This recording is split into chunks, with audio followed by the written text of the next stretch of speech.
Hola, hola, buenas tardes. Ante todo, muchas gracias por venir y también pediros disculpas porque, bueno, es poco ortodoxo empezar pidiendo disculpas, pero como sabéis, pues hemos tenido bastantes problemas informáticos, hemos tenido también un problema con la Dana, hemos tenido diversas vicisitudes que, bueno, buenamente hemos podido ir solventando poco a poco, ¿vale? Entonces, como os decía, buenas tardes. Es un gran honor para mí darle la bienvenida, en primer lugar, a los doctores que vienen a acompañarnos esta tarde, que por favor pueden subir a la mesa. Adelante. El doctor Francisco Javier Puertas y el doctor Francisco Tomás Bert, ¿vale? En el medio. Sí. El doctor Francisco Javier Puertas es el vicedecano de investigación de la Facultad de Medicina y el doctor Francisco Tomás Bert fue el magnífico rector de la Universidad de Valencia en un periodo anterior, desde el 2002 hasta el 2010, y que, sin más, les doy la palabra y luego continuaré para presentar el Congreso. Muchas gracias. Buenas tardes a todos. Muchas gracias. Quiero darles la bienvenida a nombre de la Universidad, del vicerrector de investigación, que por una imprevista última hora ha tenido que acudir a una reunión del patronato y me ha pedido pues que no iba a ser yo quien hablase en primer lugar, pero me ha pedido que les dé la bienvenida en su nombre y les excuse su ausencia.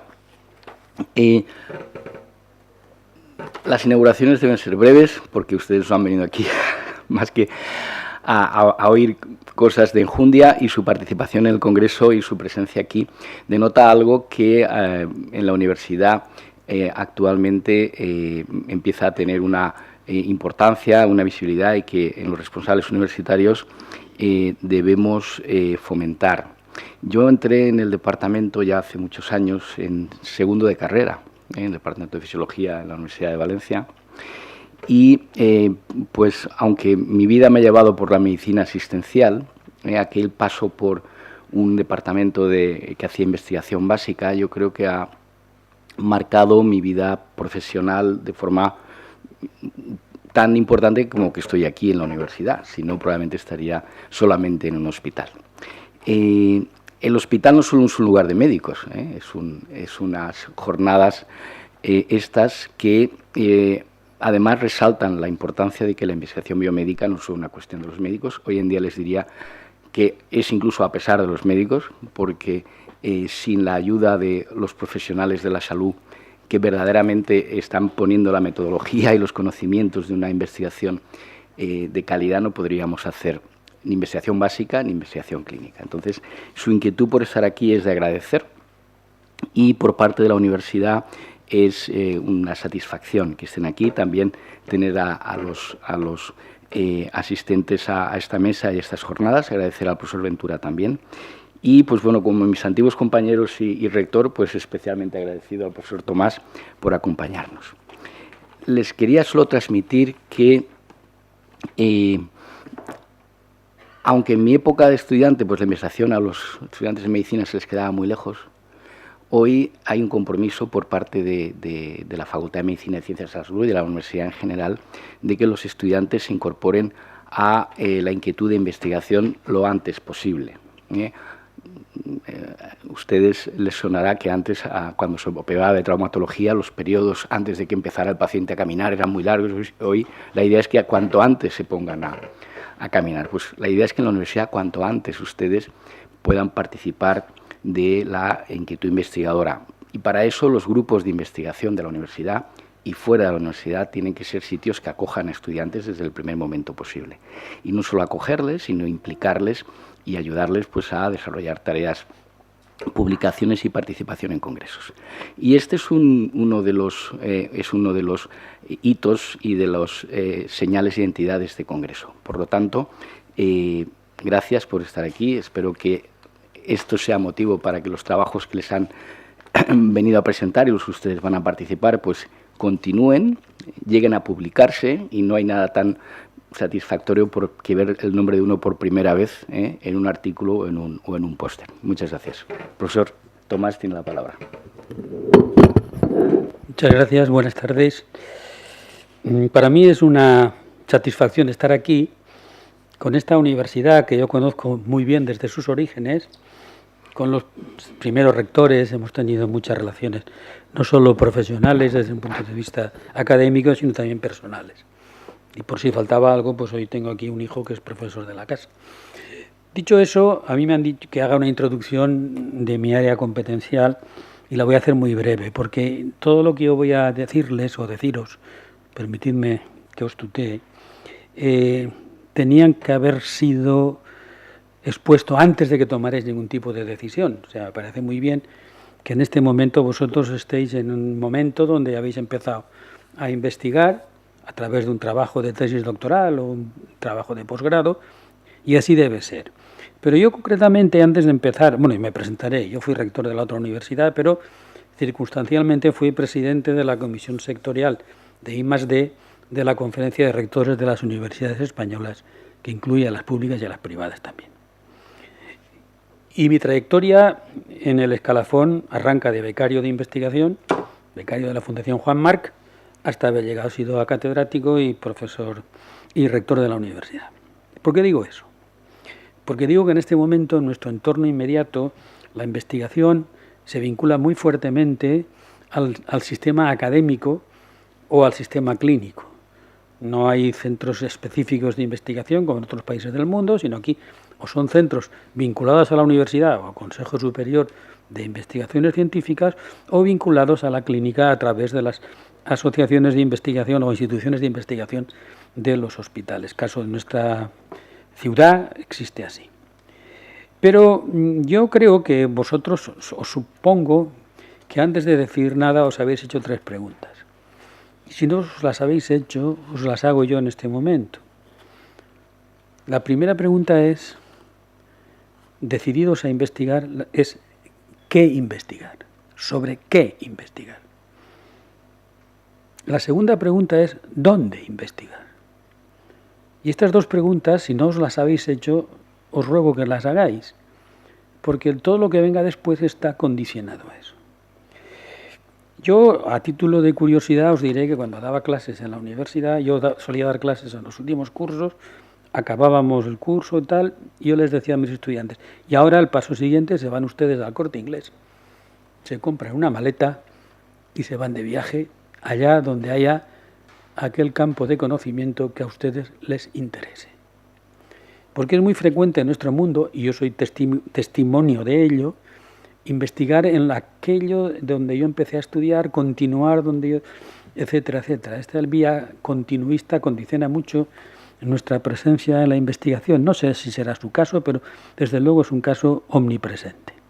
Yo investigo en esto porque en mi entorno mis profesores me orientaron por aquí, o porque en mi entorno había un laboratorio que es así. Pocos hemos decidido hacer una tesis doctoral en un tema que me ilusione. Porque si no tengo dónde hacerlo, pues no lo podré hacer.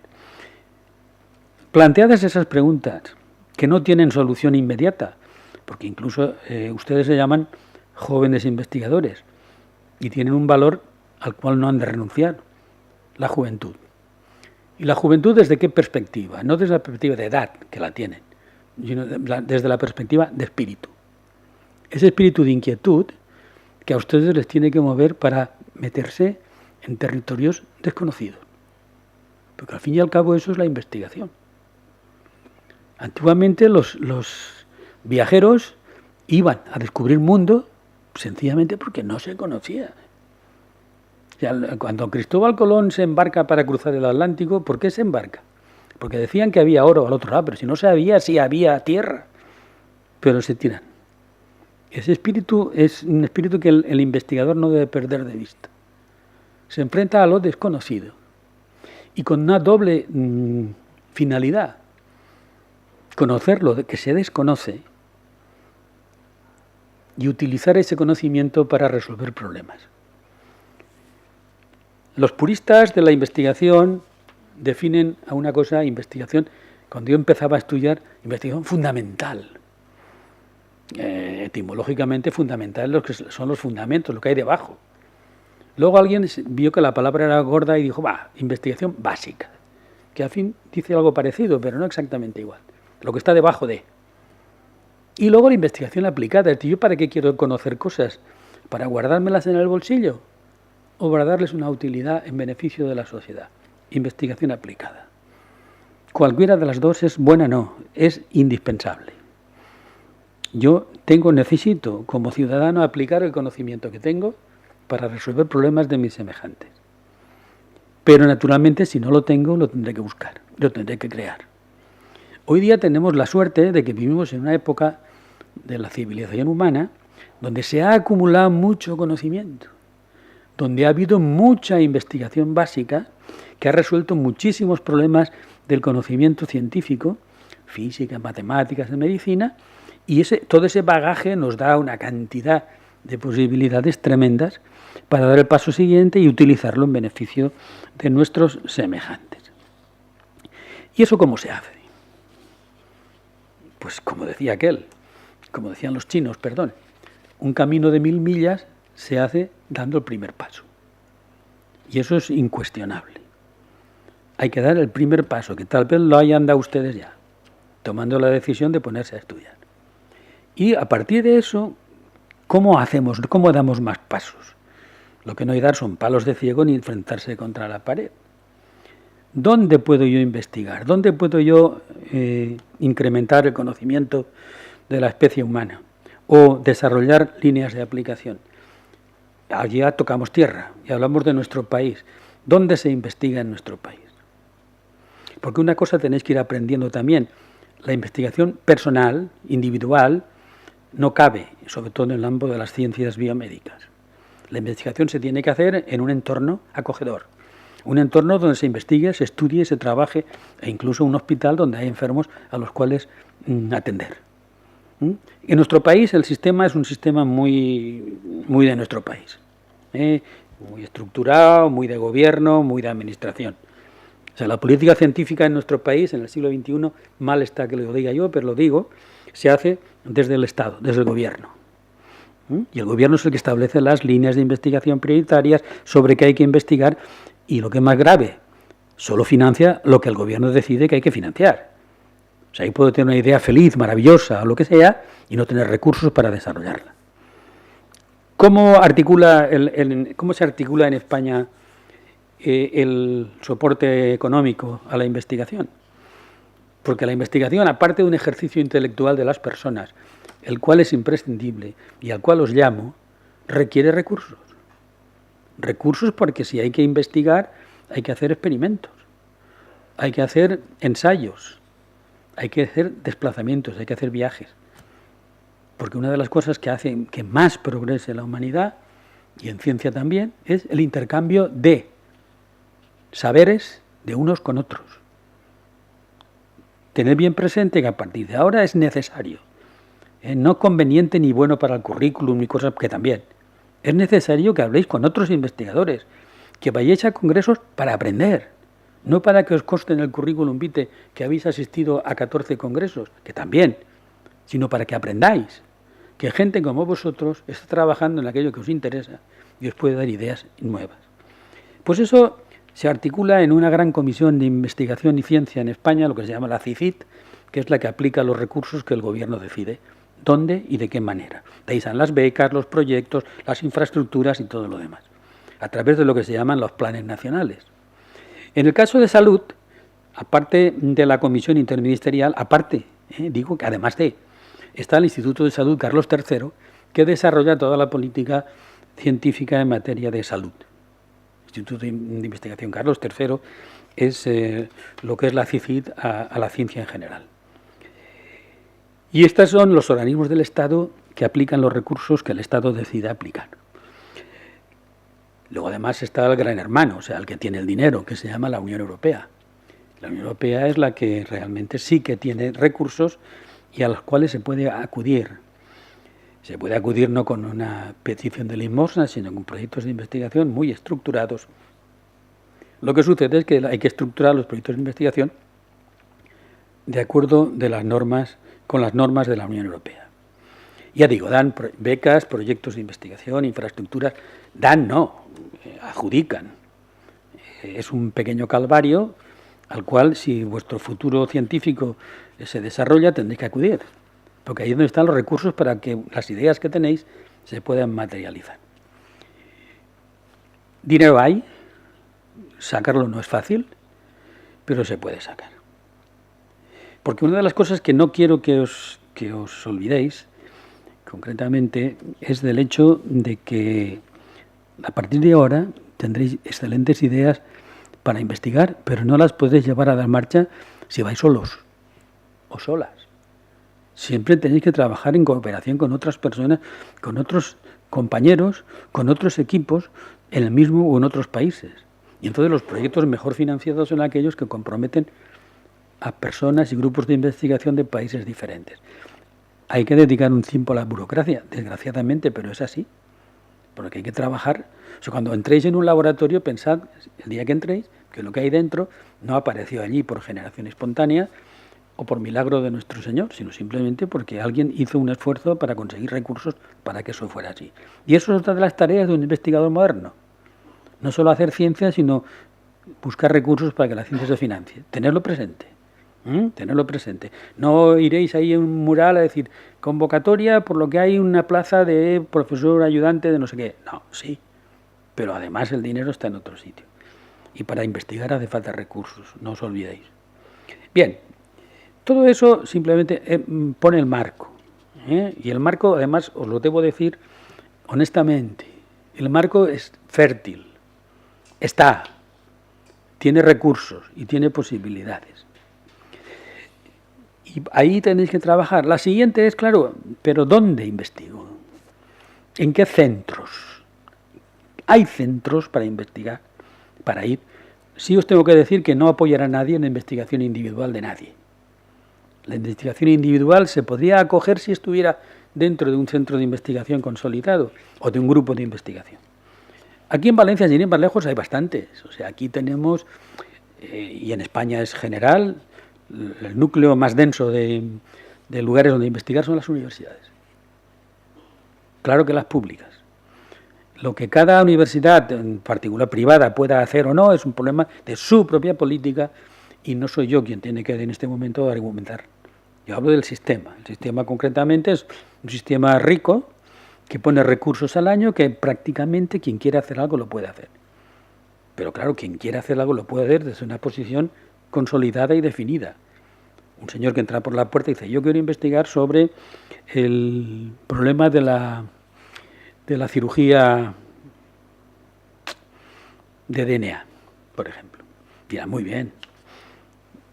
¿Y dónde lo va a hacer usted? Pues en mi casa por las noches. Pues no, señor. Lo voy a hacer en un instituto que hay ahí en la esquina, Centro Príncipe Felipe, que está al lado del Oceanográfico. Ah, vale, eso es otra cosa. ¿Tenemos sitios en Valencia para eso? Sí, las universidades. Yo creo que las universidades es esto más fértil. Pero hay institutos de investigación del Consejo Superior, sin ir más lejos. Y en el caso de Ciencias de la Vida hay bastantes. Luego tenemos instituciones, por ejemplo, también en todos los hospitales de la red pública de salud, todos hay unidades de investigación. En el caso del clínico está el INCLIVA, en el caso del hospital de la FE, pues el Centro de Investigaciones de la FE, y son centros de investigación muy poderosos porque en su caso para ustedes tienen un valor adicional. Se soportan junto a la institución hospitalaria, donde ya el campo de cultivo sobre en qué trabajar ya viene un poco de la mano. O sea, y usted tiene que curar enfermos. Pues ya tenemos un campo para trabajar. ¿Y de qué manera? ¿Hay en Valencia esos centros? Sí. ¿Tienen plazas? Sí. ¿Cuándo? Cuando salen. Cuando hay, porque al final detrás de todo está ese poderoso caballero que es don Dinero. Pero hay. Tengan ustedes que hay. Y no solo en Valencia, sino en toda España. Ustedes, por ejemplo, trabajan en investigación. Han enfocado algún problema. Se habrán ido a una hemeroteca a hacer bibliografía. Bien sea una hemeroteca física o bien nuestra querida y amiga red. ustedes habrán ido ahí, ¿no? A hacer bibliografía científica sobre mi tema, mi tal, no sé qué. Pues tienen que ir a otra bibliografía muy importante, muy importante. Y es la bibliografía que les abre a ustedes la puerta a los recursos. Los recursos los dan los gobiernos, los recursos los da la Unión Europea, los recursos los dan instituciones privadas en su caso. Pues bien, tienen ustedes que hacer bibliografía. ¿Dónde dan dinero y en qué condiciones? Y eso, si ustedes, por ejemplo, se articulan en un centro de investigación consolidado, pues no hay problema, porque siempre habrá una estructura que los llevará de la mano y les dirá dónde tienen que ir. Pero a veces pues no caemos en centros tan articulados que tengan un servicio de apoyo. Muchas universidades públicas lo tienen, no lo sé el resto, y no digo más. Entonces, si no ellos, ustedes, hacer una búsqueda de dónde hay dinero para investigar en lo que a mí me gusta, porque es muy importante que ustedes siempre pongan en el panorama qué es aquello sobre lo que ustedes quieren trabajar. La otra es hacerse asalariados de la investigación, caer donde caigamos, hacer lo que me digan que hay que hacer y hasta ahí todos contentos. Pues bien, pues si ese es su horizonte, pues bien, no irán muy lejos, pero a lo mejor le dan un puesto de trabajo y ya está, y comen todos los días y se van de vacaciones. Dicho eso, bibliografía para articular recursos. Ustedes quieren dinero para investigar, ustedes se ponen a investigar qué es lo que les gustaría a ustedes como resultado de la investigación. ¿Qué les gustaría a ustedes? ¿Resolver el problema del hambre en el mundo? ¿Resolver el problema, por ejemplo, unos problemas que hay muy el problema del envejecimiento de las personas? Creo que es un problema que en este momento está ahí. Que hablemos de enfermedades genéticas, lo que llamamos enfermedades raras. ¿Bien? Y si quieren ustedes, mañana viene la pandemia 33 y hay que hacerle frente. Pues dicho eso, yo me pongo a estudiar, me pongo a hacer investigación. ¿A dónde me gustaría ir? A que sí que les adivino una cosa, a que les gustaría que les dieran el premio Nobel. A mí también me gustaría, ¿eh? Ahora, eso no puede ser un objetivo en la carrera científica de nadie.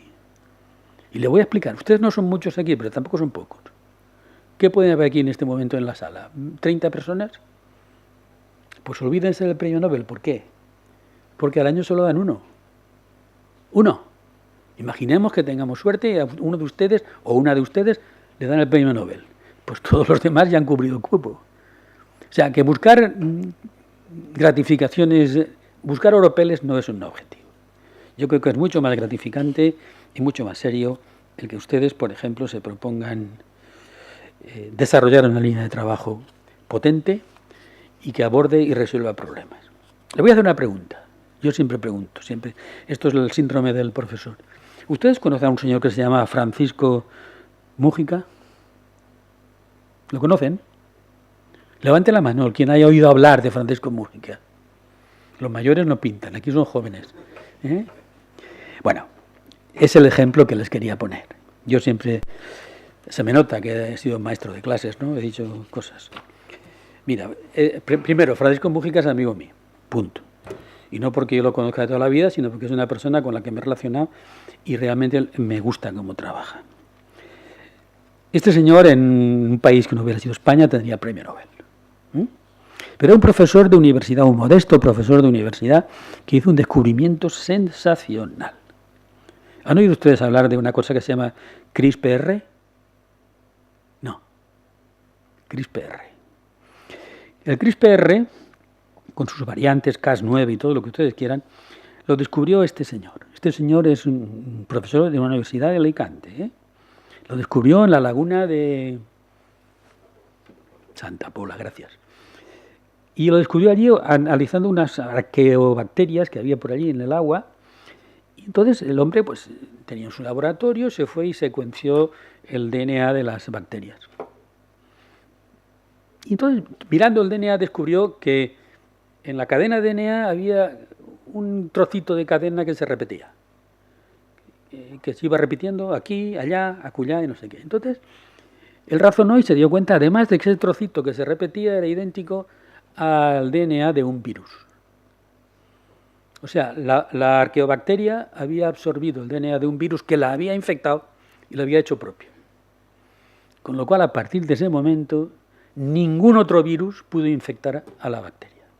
Y dice, bueno, pues qué bien, ¿no? Lo ha descubierto. Entonces, él descubrió que eso se había producido porque la bacteria había integrado en su cadena de DNA un cachito del DNA del virus.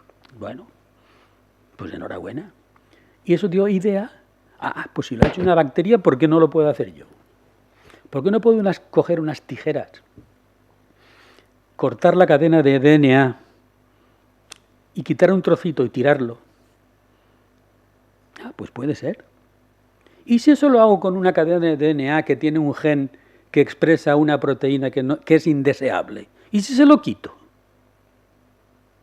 Caray. ¿Y si cojo una cadena de DNA y le pongo otro trocito de cualquier otra cosa que sea beneficioso? Pues vamos a probar. Y lo probó. Y salió. Este señor, como buen científico, publicó sus resultados en una revista del ramo, y al cabo de un par de años, 2 investigadoras, cuyo nombre en este momento no viene al caso,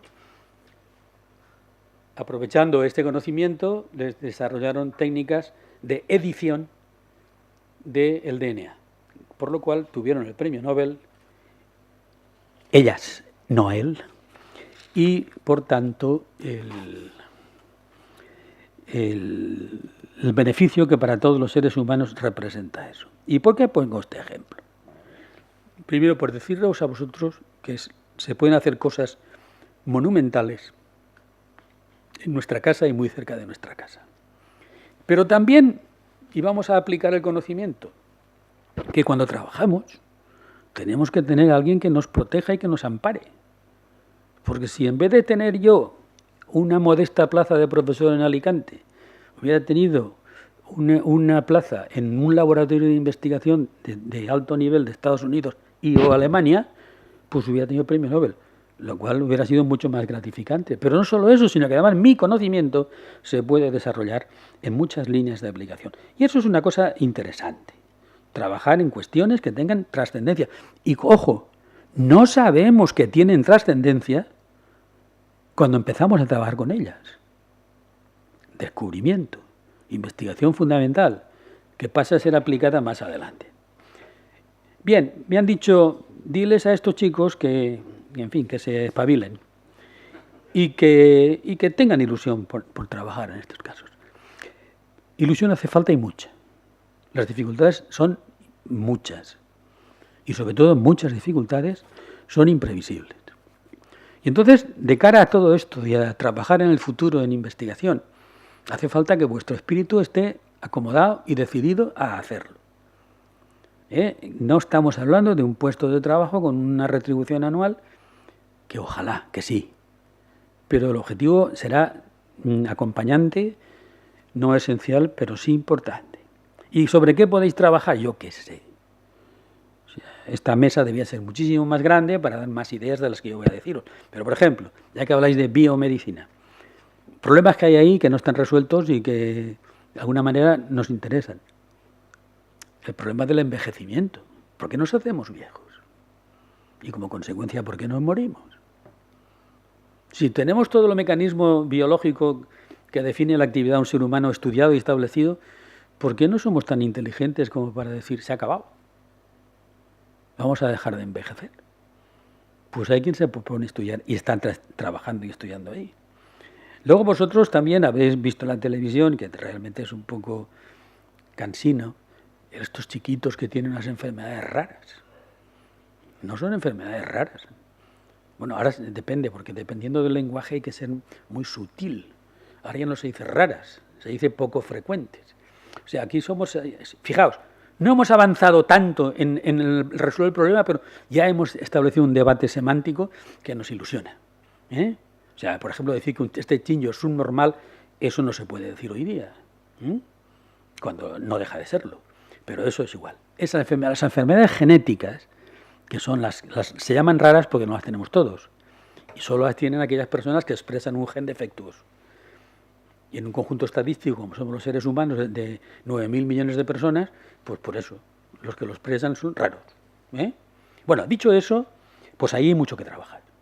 Además hay mucho que trabajar en muchos aspectos, porque cada enfermedad poco frecuente tiene su singularidad y requiere su propio esfuerzo. Ahí hay trabajo. Hablo de vuestra área de biomedicina. Yo soy químico de formación, no os hablaría del problema de la energía y todo eso. No hablemos ya de las enfermedades tumorales que nos quitan el sueño a todas las personas que tienen mi edad, por ejemplo. Y si mañana viene el señor de la televisión y sale en el telediario diciendo que ha dicho el gobierno que todos en casa encerrados, pues hay una pandemia de cucuruchovirus, pues alguien tendrá que trabajar sobre eso. O sea, el sistema, el susto que nos dio a todos los seres humanos de este país y del mundo, de que había aparecido una enfermedad de la que nadie sabía nada, eso está ahí y puede salir. Trabajo el que queráis. Expectativas de futuro las que sean. Tenéis que buscar los compadres que os acompañen en ese estudio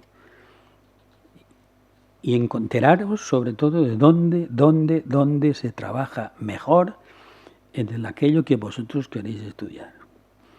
Y lo digo, el Corte Inglés y La Maleta, no descartéis la posibilidad de moveros a lugares que no sean próximos a vuestro domicilio habitual. O sea, el hecho de que yo quiera tener una farmacia a la puerta de mi casa, la escuela de mis hijos a la puerta de mi casa, eso no se puede extender indefinidamente hasta mi línea de investigación. Me estoy enrollando demasiado. Quiero deciros además, como perspectiva de futuro, que hoy la biomedicina es, si cabe, la ciencia más interdisciplinar que hay. Sin química no vais a ningún lado. A ningún lado. Le ponéis adornos, bioquímica, química de no sé qué, sin química no vais a ningún lado. Se os ha metido algo que a un alumno de mi época no le gustaría, se os ha metido la física por el medio. O sea, en este momento, cualquier técnica de diagnóstico moderna está basada en propiedades y fenómenos físicos.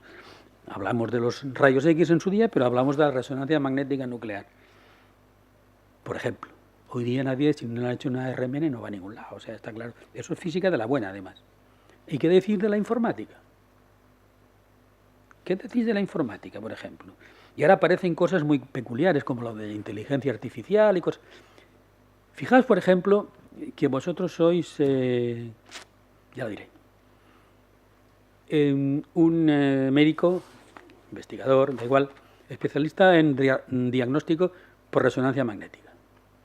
Y entonces, cuando hacéis una cosa esta de resonancia magnética, a mí me han hecho, o sea, no pasa nada. Y entonces hacen, y te sale la imagen, ¿eh? Hoy día además hacen imágenes. Y dices, vale, este tío ahí ¿qué tiene? Ahí tiene una manchita. ¿Pero esa manchita será tumor o no será tumor? No sé. Entonces, ¿qué hacen los médicos hoy día? Hoy, los que diagnostican estas cosas. Se van a un tremendo archivo de imágenes de resonancia magnética y dicen, todas las imágenes de resonancia magnética, vamos a verlas todas, a ver las que se parece. Y la que se parece, decimos que este tiene eso. Sí, vale, eso está muy lógico, es un sistema muy simple de trabajar. Hemos descubierto que este señor tiene un cáncer de próstata. Vale. ¿Por qué? Porque aquí tenemos 250.000 placas de señores afectados de esta patología. Bien. ¿Y quién es? ¿Por qué? Pero si esta mancha está un poquito menos manchada que aquella, ¿cómo me dices tú? Y entonces aparece el gran hermano de hoy día. ¿Cuál es el gran hermano de hoy día? A ver, tiene premio esta pregunta. La inteligencia artificial, que nos decide que esa mancha corresponde a un tumor de próstata. Y diréis, ¿por qué se llama inteligencia artificial? Que la natural no sirve. Sí, pero a ver qué persona, como decía aquel, qué persona es capaz de digerir en su mente 1 millón de imágenes de resonancia magnética. Nadie. Pero una máquina sí, un ordenador sí lo hace. Y un programa de inteligencia artificial sí lo hace. Y sí lo puede hacer. Y si lo hace y lo puede hacer, ¿por qué no lo hemos de usar? Hay que saber un poquito de informática. Y hay que saber de todo. Hombre, eso ya hay gente que sí, que dice que decide que en su vida va a saber de todo. Y cuanto más mejor. Pero no. Y no hace falta. Porque estamos sencillamente ante una situación en la que nuestra sociedad ha progresado. Y es en que ya es muy raro aquel que trabaja solo. Siempre se trabaja en equipo. Siempre se trabaja con otras personas que tienen el mismo campo que yo, pero que saben hacer cosas diferentes que yo. Y eso es lo que nos da fuerza a nosotros de cara al futuro. Y ese es vuestro futuro. Allá cuando vosotros trabajéis en este campo, bien sea investigando como miembros de un equipo, siempre como miembros de un equipo, no como francotiradores, tendréis que trabajar con otras personas que sepan de otras cosas que vosotros no sabéis, pero que inciden sobre el problema que vosotros estudiáis. ¿Por qué ponéis los jóvenes investigadores? ¿Por qué? Porque para meterse en ese terreno hace falta ser joven. Y hay que ser intrépido. Y hay que ser intrépida. Y no hay que arrugarse ante las eventuales dificultades, que las hay. Pero al fin y al cabo, las hay para vosotros y para cualquier ciudadano de este mundo. Yo creo que la formación que tenéis como universitarios os abre muchas puertas y sobre todo os facilita el acceso a muchos campos. Hay que tener los ojos bien abiertos. Y como os decía antes, haced bibliografía de la ciencia, pero también de dónde se pueden obtener recursos, porque nada de lo que yo he contado es gratis. Requiere fundamentalmente y en primer lugar vuestro esfuerzo y vuestra dedicación, pero también recursos. Creo que me he enrollado excesivamente, pero me encanta. ¿Por qué? Porque me vuelve a otros tiempos de mi vida donde yo era profesor y no hacía otra cosa más que tener personas delante como vosotros. Muchas gracias por vuestra atención, sobre todo porque esta no es hora para escuchar discursos. Gracias.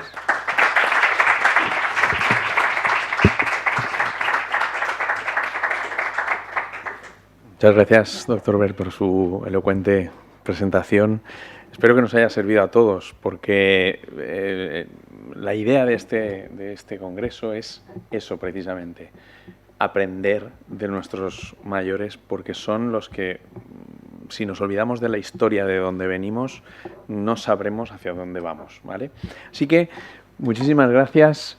Y entonces ya continuamos con el programa habitual, ¿vale? Y yo ya me retiro, dejaré a la gente de Convio Preval para que presenten a los investigadores, y así que muchísimas gracias.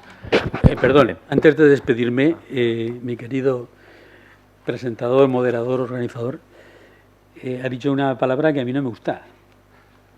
Ha dicho no sé qué de mayores. Con experiencia, perdón. No, yo de mayores... el problema del mayor... bueno, perdón. Eso es un concepto personal. Sí. Uno, igual que vosotros, es igual que el problema de ser jóvenes. Es sentirse jóvenes o sentirse mayor. Muchas veces entendemos que sentirte mayor es que estás de vuelta y que no necesitas hacer nada. No lleguéis a eso, ¿eh? Siempre jóvenes. Adelante. Gracias, muchas gracias. Muchas gracias.